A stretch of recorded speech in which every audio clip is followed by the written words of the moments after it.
My name is Martin, and in the year that I lived in Nepal and India, I helped to co-found, and now I run an organization called Manavta, which means humanity, in Nepali and in Hindi. What we do essentially is build environmentally sustainable sanitation facilities at rural primary schools. So I'll explain what those things mean in just a second, but I guess what is more important firstly is explaining where Nepal is, because most people think it's beside Peru in South America. It's not. It's where Mount Everest is, so it's right between China and India. It's nestled, well, the eastern part anyway is nestled in the Himalayan plateau, which means that in terms of the geography, not the geology, well I guess both, they're pretty disadvantaged. It's really hard for agriculture. It's really hard politically in Nepal because it's incredibly unstable and has been for the last long time. So Nepal, as a result, is the 5th poorest country in the world. Their GDP is less than what Facebook bought WhatsApp for a couple of years ago. So it's really one of the most overall universally poor places you could imagine, but it is very lively. That's a picture I took on my phone in the middle of Kathmandu, and that's on a good day. Traffic is nuts. The people are everywhere. Cows have the right of way by law in traffic. If you hit a motorcyclist with your car, you get 3 years in prison. If you hit a cow with your car, you get 20 years in prison. It's a pretty groovy, crazy, lively spot. So I went to teach, and I was teaching at a school called Mahindra Adarsh Higher Secondary School. That's what the school looks like. It's done construction, although it doesn't look that way. They ran out of funding, as is quite typical with a lot of schools in Nepal, about 6 years ago. So only the first level is actually usable with classrooms that people can go into. The second and third levels are entirely useless, as you can see, especially when it rains for 6 months of the year. Nonetheless, my kids were unbelievable. They were the most fun. Now, I was teaching at a government school, and government schools cost about $15 a year. Kids get their uniforms and stuff. Private schools, on the other hand, cost about $15 a month, so they're 10 times more expensive. And that is a lot in terms of the average Nepali wage. But the big difference between government and private schools is that at government schools, every class is taught in Nepali except for English class. At private schools, every class is taught in English except for Nepali class. And with the only real industry in Nepal being tourism, English is critically important. While I'm not a huge proponent of the English language being a universal language, when tourism is the only really profitable industry, kids who get sent to government schools are wildly disadvantaged. But one thing that I found out quite quickly when I was teaching there was that most of my kids were not from Kathmandu at all. Most of my kids were actually domestic help in people's homes, and their families lived in villages pretty far away. They were sent into Kathmandu to go to school, but they were living with complete strangers and either working in brick factories or working in people's homes doing dishes and helping to cook and clean and stuff. So I quit my job pretty quickly because I realized that contrary to what we are told a lot in Canada, I was going to have no lasting impact whatsoever teaching for a few months in Nepal, and that just me traveling was going to do more for the local economy than me going every day an hour and a half each way to some school where most of the kids couldn't show up because they either had commitments at work or they weren't allowed to go to school for some reasons that we'll talk about in a second. But I traveled and quickly realized that Nepal is one of the most beautiful, welcoming places that I could ever imagine. The people are outrageously kind, aggressively so. I remember when I was doing a day hike with one of my really good friends, Mook, these 2 old women just bullied us into coming into their home. Like, we tried so hard not to do it. We really had a place to be, and they would not take no for an answer. And people just want to force feed you tea and dal bhat, which is rice and lentils, and all kinds of other stuff. So the people are wildly friendly, and it was pretty clear right off the bat that women play a central role in Nepali culture, but are not afforded nearly the level of respect that men are. And so all of a sudden something kind of clicked. in my mind, which was that the girls at the school that I had been teaching at for about a week every month weren't showing up to class. And at the time I thought it was something to do with me, that maybe my teaching style was offensive. It isn't. There's a practice called chowpadi, which has been outlawed by the Nepali Supreme Court since 2005, but girls and women are banished to concrete sheds or caves in many cases behind their houses. They're not allowed to eat from the same pots. They're not allowed to participate in the community at all. And a huge component of why that practice is able to continue is because of the lack of sanitation facilities at schools. When girls have nowhere to change their feminine hygiene materials when they're menstruating, they can't go to school, they risk infection and disease, and that's a big part of playing into that cultural taboo of why women and menstruation are polluted things. So this is my dear friend Krishna. He's absolutely insane. He sells the best yak cheese I've ever had, also the only yak cheese I've ever had. But Krishna took us to his home village of Lauke, where we actually did our pilot project. So going to Lauke, the first thing you realize is that these kids are the bomb. They're so cool, they're crazy. My caption for the picture on the left on Instagram was "pretty fly for a Nepali guy." And I think that rings true to this day every time I see this presentation. These kids are just absolutely amazing. So we built our first toilet there, and our toilets are different than toilets that you would see in most other places. Our toilets filter liquid waste into high nitrogen fertilizer for farms nearby, and all of the hard waste compost into soil conditioner. One set of 6 toilets that we build, with 3 for boys, 3 for girls, costs about $1,400, plus we spent $100 on food and stuff to give back to the community because we've been living in their homes and eating their food for the past few weeks. USAID does a similar project. They build 10 toilets, 4 for boys, 4 for girls, and 2 for teachers. And those cost $10,000 per project. So we're at less than 20% of what USAID costs. But their toilets use a septic system, don't produce any agricultural output whatsoever. And if anything breaks, you're not going to find a plumber in a village 6 hours outside of Kathmandu. They're not going to go find a plumber because that's not affordable or sustainable, which is the whole overarching theme here. So our toilets are much simpler, and because community members build these toilets with us, they actually run the projects. We're just there to help in terms of technical and financial resources. They know how to fix the toilets if anything goes wrong, but they're incredibly simple. They don't use a septic system, they use a different system underneath.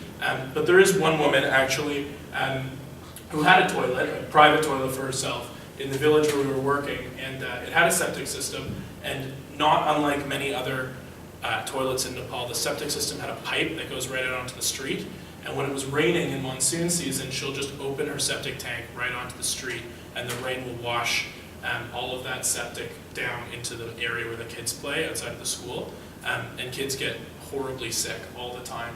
Diarrhea is, along with pneumonia, accounts for 40% of all child deaths around the world. 2.5 billion people still lack access to safe sanitation facilities, so this problem is very, very prevalent. It's just something that we have the privilege here of never having to worry about. So just some details on the project that we did in Lauke. Again, just the best kids. We built at a school called Sri Ram Janaki, which was great. Pivotal to our strategy is that, once again, we don't lead our projects at all. Our philosophy is to empower community leaders to provide for their own communities. So the principal of the school actually found the teacher who was the most psyched up about sanitation, and that teacher ran the whole project, which I think is really important in getting kids to rethink their own notions of Western help. Because especially in Nepal, you see a lot of volunteerism trips and people that show up and do what is frankly pretty menial work. I'll never forget a group of students from the University of Sherbrooke in Quebec. They were med students, and they went to Nepal to paint Smurfs on the wall of a school, and they did the whole school, and their art was much better than anything I could do. But I don't really know what the lasting impact of painting Smurfs on, like, these kids have no idea what the Smurfs are anyway. And these are med school students who could easily be working in health clinics, or eye care is a huge deal in Nepal. But at the school we built at, about 150 people, the teachers ran the project, so we were really just there every day to say, what do you need? Do you have any problems with the blueprint? We would explain things, and everything would be delivered in Nepali. This is our concept review for our next toilets, which are a little bit different. They're actually far more sustainable than the last ones we were doing, because bricks in Nepal are all pretty much made by kids in conditions that are really deplorable. A lot of these kids die at 14 or 15 years of age because of lung conditions that they pick up in the brick factories. So our new toilets are all built out of recycled plastic water bottles, which is really, really cool. These bottles, the way that our engineers have figured out how to use them, it makes them bulletproof, fireproof, and earthquake resistant. And the Himalayan plateau is the third most likely place in the world to experience an earthquake. So the toilets are probably the safest place in the village to go in the event of an earthquake, which is a great side bonus. But it also brings our cost down tremendously and helps deal with the waste problem in Nepal, where there is no organized garbage collection or landfills or anything. And again, all of the liquid waste gets filtered out, it gets pumped, and is usable as high nitrogen fertilizer for farms. All of the hard waste composts, and then also gets pumped and is just used as soil conditioner. So that's a picture of us getting our asses handed to us by a Nepali community leader named Mook. He was explaining why what we were doing with the floor of the toilet was going to implode, which is awesome, because that, I think, is so indicative of our philosophy in action, which is where we don't tell locals what to do ever, because that is not sustainable. They use their expertise in helping us empower community leaders to run these projects. So one thing that gets talked about a lot, this is actually a picture that went viral during Sochi, that the bathrooms, I guess, weren't finished, and so people were freaking out about privacy concerns in the athletes' village. This is still infinitely better than what you see in Nepal. A lot of the interviews and the things that you see in academic literature about sanitation in Nepal, although there isn't a whole lot of academic literature about Nepal specifically, but mostly like WASH reports or UNICEF stuff, you see a lot of men talking about how it isn't a big deal. One of the things that resonated the most with me was an interview with a man who said even if there was a toilet in his village, he wouldn't use it because his favorite part of his morning routine is getting up, he goes to take a dump in the field, it lets him check his crops, he can check how his cattle are doing, and he gets a great view, and he gets to watch the sunrise. And that's great for him, but so horrible for everyone else in the community, because children are getting so sick and dying. 13 million kids die every year from WASH-related illness. That's if half of Canada drop dead every year. That's insane. So these privacy concerns are especially prevalent for girls and women. My ex-girlfriend actually in Nepal came to do one of these projects with us and had to leave almost immediately because people were all watching her go to the washroom. They were yelling at her. And this is a Western woman, so the way that Nepali women are treated is far worse. I'm sure you've all seen in the news the huge outcry over women in India especially getting raped, sexually assaulted, sexually harassed when they go try to find a safe place to go to the bathroom at night. And that's not uncommon at all in Nepal. It's just something that people live with, they know about. So we're trying to put an end to that, and privacy is a huge component of what we do, just as education is. So my main partner in the organization, his name is Nabil. He's doing his third degree right now at the University of Alberta in education, and he runs our education program. The toilets, in our view, are completely useless without a strong education component and classroom teaching of hygiene and sanitation practices. So, in the spirit of getting Nepalis, because Nepalis are better at everything Nepali than Nabil or myself, we partner with female Nepali nurses to come out to our sites. They come for 4 days typically at a time. They do 3 days of hygiene and sanitation stuff with all the kids, and then they do a workshop with specifically women and girls on menstrual health management, which is huge, and that women and girls overwhelmingly are disproportionately affected by the lack of sanitation facilities at school. So to not target women and girls in an education campaign would be a really stupid mistake. But for two Canadian guys to come and tell Nepali girls about what's going to happen when they get their period is hilarious but ineffective. So we get female Nepali nurses who really know their stuff to run these workshops, and they're fantastic. And then once we leave, there need to be permanent fixtures in the community who can answer any questions that people might have.